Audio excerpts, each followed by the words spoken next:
ممكن ادخل لها يا دكتور؟ الزيارة ممنوعة. نعم. مش لسعادتك طبعا. خلاص نسيبها تنام وتستريح شويه. اوكي. تعال معايا. انا بعد اذن حضرتك انا هبات معاها، انا مش ممكن اسيبها لوحدها. تبات معاها ازاي؟ انت هتيجي معايا البيت ومن الفجر تجي لها هنا في المستشفى.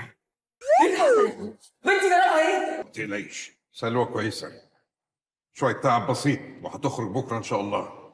دكتور طمني. اتكلم، ايه اللي حصل؟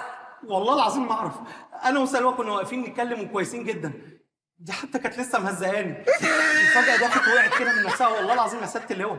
اسمع يا نادر، انا مش فايقالك دلوقتي. لا ثبت انك ضايقتها ولا هزقتها ولا كنت السبب في اللي جرالها، وديني وايماني هشوف انا هعمل فيك ايه. خلاص يا وديدك، خلاص.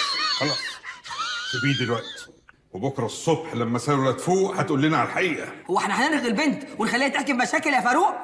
هو هيتكلم وهيقول كل حاجه كده من نفسه. انا كنت عارفه ان ده هيحصل وقلت لك وحذرتك، او اللي كنت خايفه منه حصل يا فاروق. ما انا جبت البيت يا وجيده وحذرته. حصل ولا لا يا ابني؟ حصل يا باشا، والله حصل. طب ولما حصل ما بتسمعش الكلام ليه؟ والله العظيم سمعت الكلام ونفذت الاوامر بالحرف الواحد.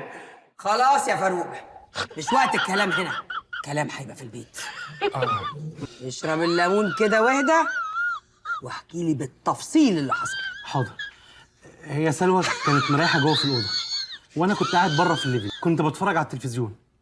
سايب مراتك الحامل في شهورها الاولى مرميه في الاوضه لوحدها وقاعد تتفرج على التلفزيون؟ كنت قاعد تتفرج على ايه بقى؟ نانسي عجرم ولا هيفاء وهبي؟ لا شاكيرا.